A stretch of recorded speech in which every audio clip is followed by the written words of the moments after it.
Stop, not slow down. Stop everything for just a moment. If there is something playing in the background right now, pause it. If there are people around you, what I am about to say is not for them. It is for you. Only for you. Take a breath. An actual, real breath. In through the nose, slow, hold it for just a second, and let it go. Good. Because what I want to say to you right now is not something that lands well on the surface. It needs somewhere deeper to settle, and I want to give it the best possible chance of reaching you. You woke up this morning carrying the same weight you have been carrying for a while now. The same quiet uncertainty that follows you into the day before you have even had a chance to fully wake up. The same questions that circle back around. The same things you are still waiting on. The same distance between where you are and where you sense you are supposed to be. And somewhere in the middle of this ordinary morning, between the first hour and everything that followed, you made a decision. A quiet one. The kind no one put on their social media. The kind no one sent you a congratulatory message about. The kind that happened so quickly, so naturally, that you might have moved right past it without even registering it as a choice. Maybe this morning you held your tongue when every part of you wanted to respond. Maybe this morning you chose to reach out, even though reaching out has cost you before. Maybe this morning you kept going when stopping would have been so completely understandable. Maybe this morning you stayed soft in a moment where hardening would have been the reasonable, self-protective thing to do. Maybe this morning you said, "Thank you," quietly, privately, inwardly, even though you were still in the middle of the hard thing, and the hard thing had not resolved yet. I do not know which one it was for you, but something in me knows it was one of those.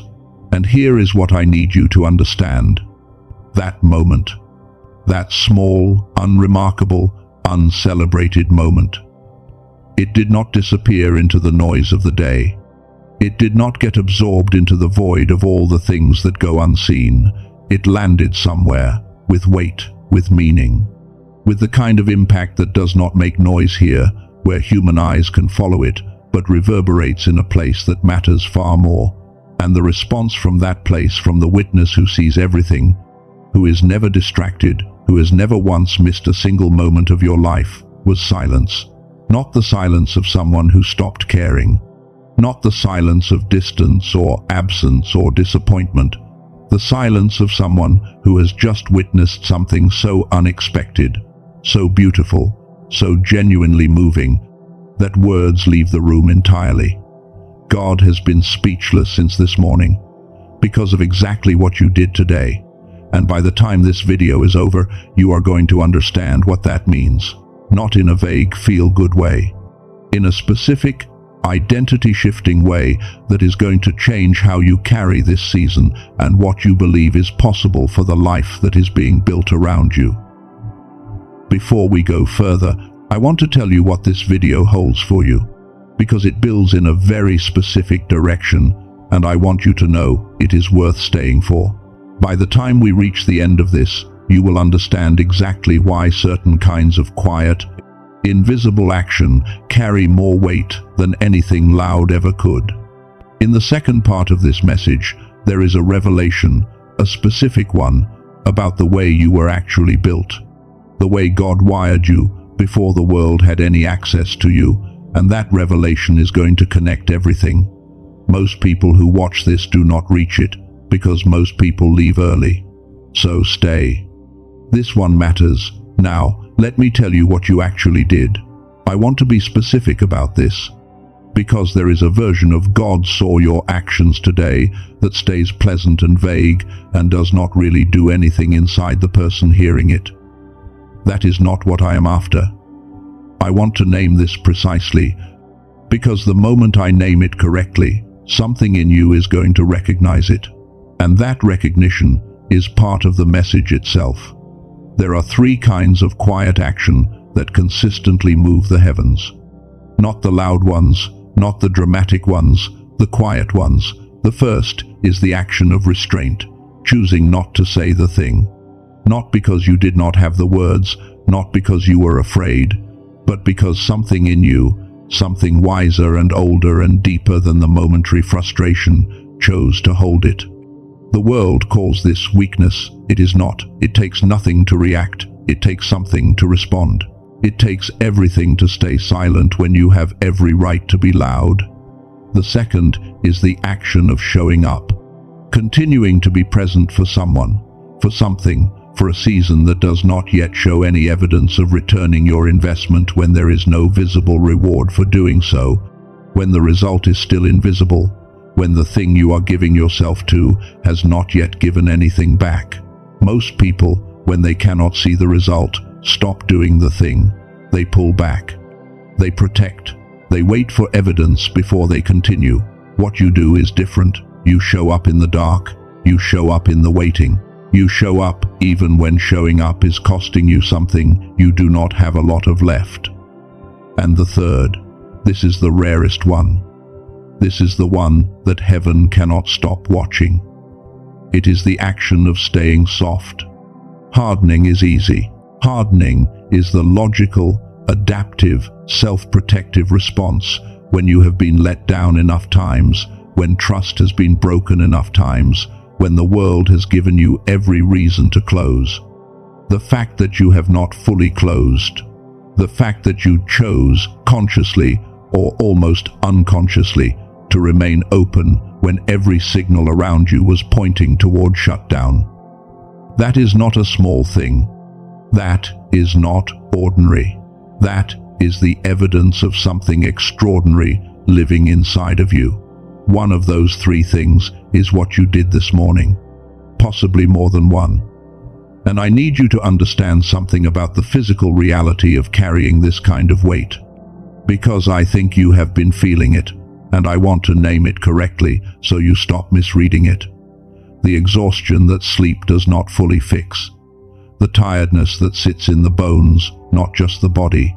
The moments where a wave of emotion moves through you without a clear trigger, not because something happened, but because something is processing.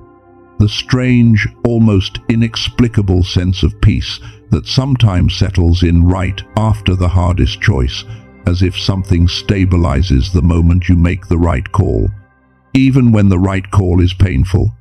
These are not signs that something is wrong with you. They are not signs that you are losing. These are signs that you are carrying something with real weight. The weight of what you hold for other people. The weight of walking a path that most people cannot even perceive, let alone follow. The weight of preparation, and preparation is always heavier than execution. Your exhaustion is not evidence that you are falling behind. It is evidence that you are carrying something that matters. And the fact that no one around you validated that action this morning, the fact that it went unacknowledged by the people closest to you, that is not failure. That is the signature of the chosen one. Because here is the pattern across every person who has ever lived a life that truly mattered. The moments that most define them were almost never the ones that received applause in real time. The most important choices were made in the rooms where no one was watching. You made one of those choices this morning. But here is what I need you to sit with before we go any further. The question is not just what you did. There is a deeper question underneath it. Why does this kind of action, the quiet kind, the costly kind, the invisible kind, why does it register the way it does in the unseen? Why is it this kind of choice and not the loud, public, celebrated kind that produces the response we are talking about? I am going to answer that fully, and the answer is going to connect to something about the way you were actually made. Something most people never learn about themselves, because most people are never told. But first, I want to show you the pattern, because it is older than you and wider than your story, and when you see it, you will recognize it as something that has always been true. Think about Joseph, not the Joseph of the palace, the Joseph of the pit, the Joseph who received a dream so large he could barely hold it, and then spent years in situations that seemed to be actively working against that dream. Wrongly accused, forgotten by the people he helped, sitting in a place that had nothing to do with where he was supposed to be. Nobody was applauding Joseph in that season. Nobody was documenting what he chose to do with his character in those silent, invisible years. Nobody was tracking the quality of his faithfulness in the dark, but someone was. And when the specific hinge of history moment arrived, the exact moment where what Joseph had become in the darkness was precisely what was needed in the light, everything accumulated in silence came forward at once, not wasted, not lost, held, stored, transformed into the exact form that the moment required. The invisible years were not subtracted from his life. They were added to it. What felt like isolation was actually formation. What felt like being forgotten was actually being kept. What felt like silence from the heavens was actually heaven holding its breath, watching something extraordinary being shaped in the dark. What felt like delay was actually the patient, deliberate development of someone who was being prepared for something that easy seasons could never have produced. Your invisible actions are not disappearing. They are accumulating. They are being held. They are becoming something. And I want to say something to you right now, carefully, because I do not want to overstep. I am not going to claim to speak for God in an absolute sense, but something is being placed on my heart for the person watching this, and I want to say it. I sense the Father saying, I saw the moment this morning when you held what was placed inside you instead of letting it be pulled out by the pressure. I saw the choice you made when no one else was watching. What you did today was not small. It was not missed. It was not absorbed into the noise. It was the evidence of everything I put inside you before you had a name for it. Take a breath with that, because here is where this takes us. Here is the question I want to carry you into the second part of this message with. The reason God is speechless is not only because of what you did, it is because of what your action reveals. Because every time a chosen one makes that kind of choice, the quiet one, the costly one, the one made in the dark, it is not simply a good decision. It is a signal. It is proof of something that has been living inside of you for a very long time. Something that was placed there before this world had any access to you. In the second part of this message, I am going to tell you exactly what that is.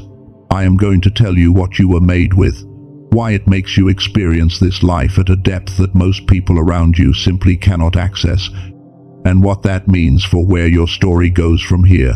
This is not over. Stay with me. Welcome back. If you made it to this part, something in you already knew this message was meant for you. And I want to honor that by giving you everything that comes next, without holding anything back. When we left the first part of this message, I said there was something specific that your action this morning reveals, not just about what you did, but about who you are. And I want to begin there, because before I can tell you the full truth of it, I need to address something that is probably running quietly in the background right now. Even after everything you just heard, there is a voice. You know the one. It says something like, "That is beautiful, but it is probably not really about me." Or, "I am not consistent enough. I fail too often. There must be someone else more worthy of this. I am not that spiritual. I am not that steady." I know that voice. And I want to say something very specific to you about it. That voice is not evidence that you are disqualified. That voice is evidence that you are paying attention.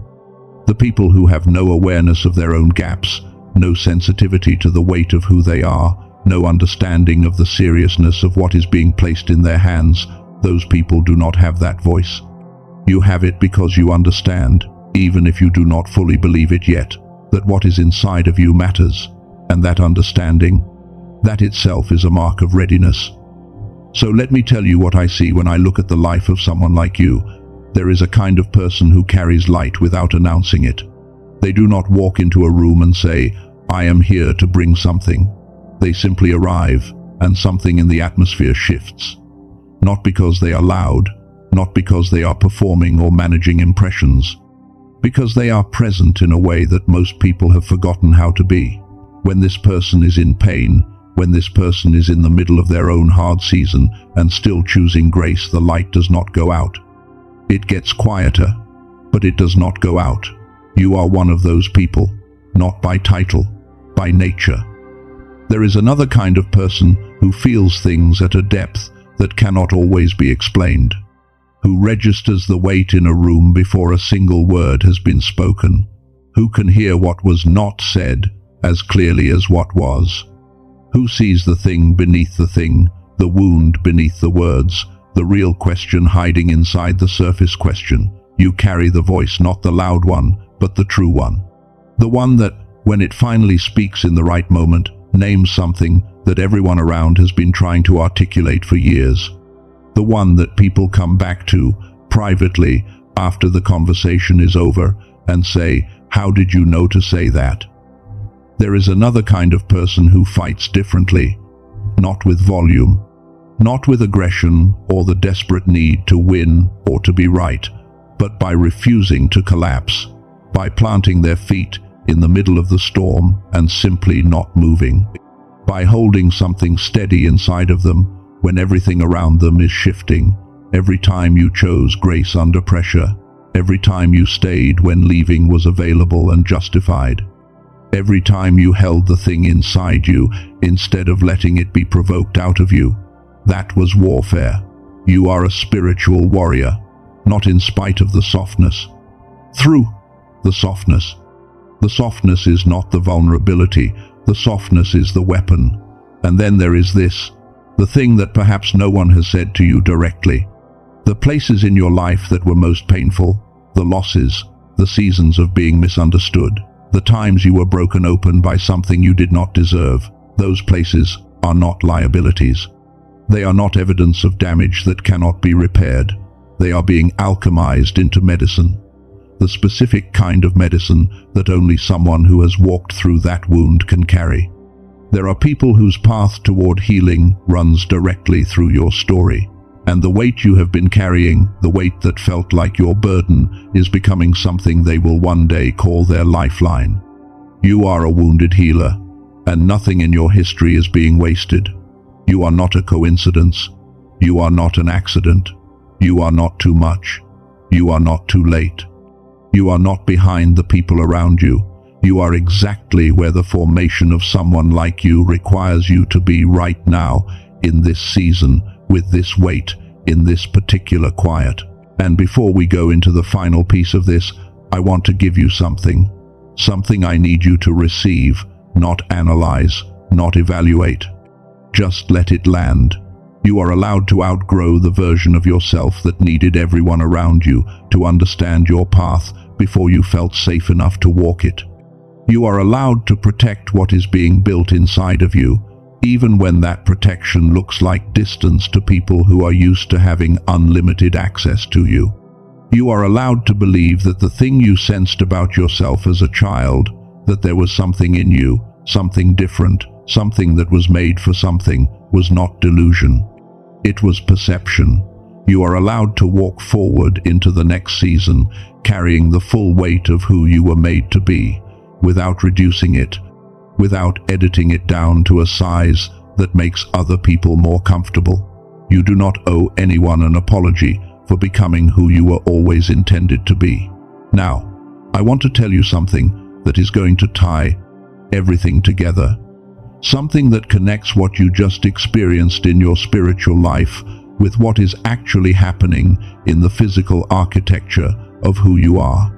Because the reason you feel things this deeply, the reason wilderness seasons hit you harder than they seem to hit the people around you, the reason the gap between who you sense you are and who the world currently sees feels so wide, the reason that action this morning cost you something real is not only spiritual, it is also biological. And once you understand it, you will never see yourself the same way again. There is a brainwave that scientists call gamma. It is the highest frequency brainwave the human brain can produce. And researchers across institutions like MIT, Harvard, and Princeton have studied what happens when this frequency is fully active. The findings are remarkable. Deep intuition that arrives faster than conscious thought. the ability to perceive connections and patterns that are simply invisible to someone operating at lower frequencies. A state of flow where the right idea arrives at the right moment, where synchronicities stack on top of each other, where life starts to feel less like pushing and more like moving with something that is already in motion. Here is the part that most people are never told. Children are born with gamma running at full capacity. That is why a child can walk into a room full of strangers and immediately sense who is safe. That is why the creativity and the openness and the sense of wonder we associate with childhood is so vivid. It is gamma. It is the God-given brainwave running at its full, natural, original power. And then something begins to happen. Scientists call it the decline effect.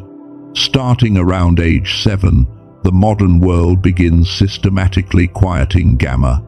The pressure of school systems built for conformity rather than expansion. The repetitive stress of adult life. The constant low-level overstimulation that keeps the brain locked in survival mode rather than growing mode. By the time most people reach adulthood, their gamma is a fraction of what it was when they arrived. And they feel it as a vague, nameless sense that something they used to have is gone, that life used to feel more alive than it does now, that thinking used to feel faster, clearer, more fluid, that the world used to feel bigger. But here is what the research also shows. People who were born with higher than average gamma, the ones the world has quietly called too sensitive, too intense, too much, they feel this loss more acutely than anyone else. Because the gap between what they had and what the modern world slowly removed is larger, you feel that gap. I know you do. The distance between the version of you that could feel everything and learn anything and sense what was invisible, and the version of you that wakes up stretched thin and exhausted and wondering where that aliveness went. That gap is not evidence of failure. That gap is not evidence that you are broken or behind or that something went wrong. That gap is the precise signature of the chosen one. Because the ones who lost the most gamma were the ones who were given the most to begin with. And here is the thing I most want you to take in. What you did this morning, that quiet, invisible, costly act of grace under pressure, that was not just spiritual strength, that was gamma. Your God-given frequency expressing itself at full power, even through the exhaustion, even through the uncertainty, even through everything the modern world has tried to use to quiet you. You chose openness when your nervous system was under pressure. You chose grace when your whole human wiring wanted to protect itself. You stayed soft when closing would have been the rational, self-protective thing to do. That is what gamma looks like in an actual human life, not in a laboratory setting, not in a controlled study. In a morning, in a quiet decision that no one witnessed. That is why heaven went silent.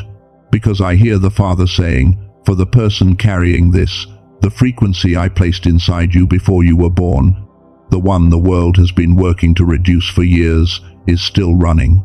I hear it in every choice like the one you made this morning.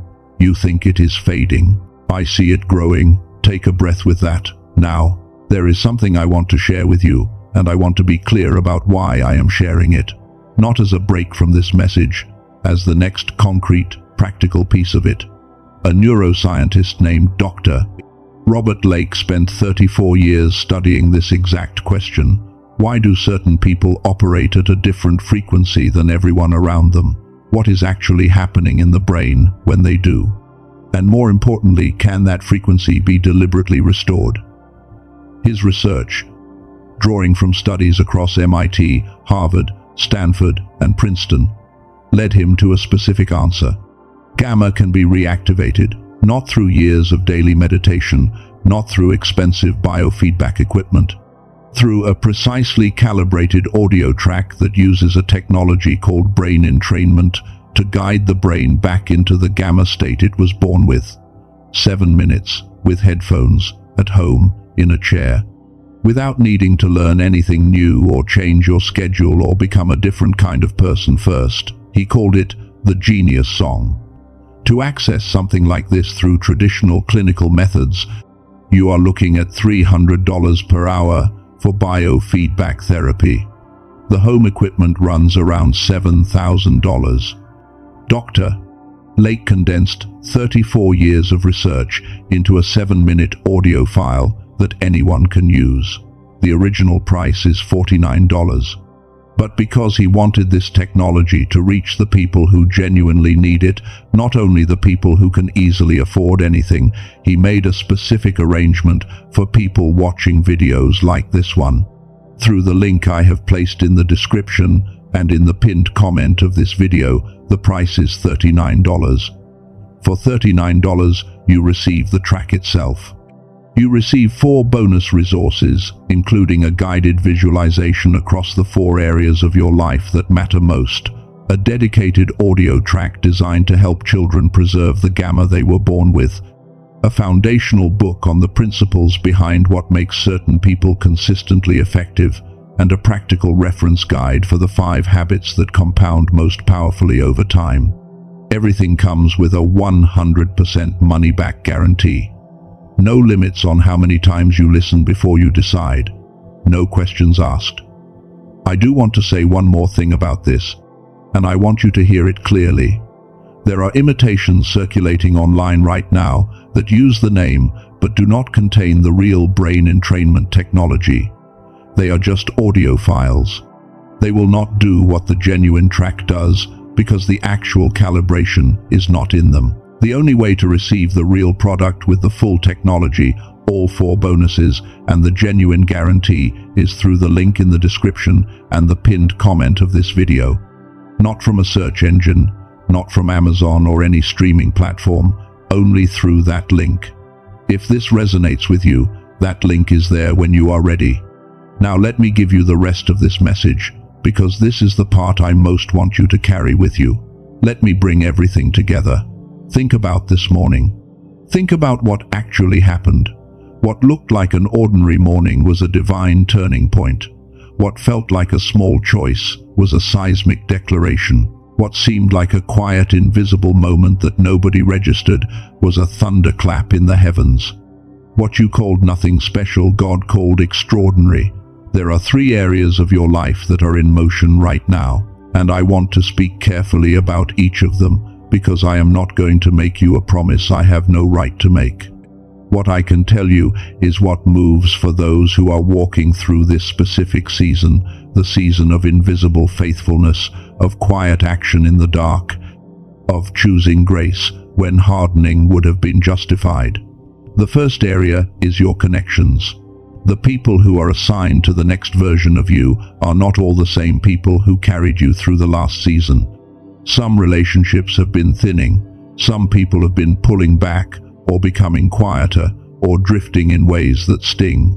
I know that has not been painless, but what is happening in that space is not rejection, it is selection. And as this season shifts, the people who actually speak your language, the ones who do not need you to shrink, who can hold what you carry without being threatened by it, those connections are being positioned. Not randomly, by the same intelligence that has been watching you all along. The second area is your resources. The provision that is coming is not unrelated to the formation you have been going through. You cannot carry what is next in a container that has not been strengthened by this season. The waiting has not been idle time. It has been construction. And the third is your clarity. The fog around the next step, the confusion about direction, the uncertainty about which door to walk toward, that is beginning to lift. Not all at once, not in a sudden flood of information. But the next clear step, not the whole map, but the next step, is becoming visible. Trust the direction when it comes, even if it is smaller than you expected. The small step is almost always the real one. For those who are in this season, these 3 areas are moving. Trust the movement, even when you cannot see the destination yet. Now I want to close this with something simple, something I want you to receive before you go back into your day. 3 things. And I need you to let them land before your mind starts to analyze them. You are chosen, you are commissioned, you are covered. Not chosen because you have been perfect. Chosen because something in you was selected before you were formed. before the world had any access to you, before you had any chance to earn it or lose it. Not commissioned because the preparation is finished.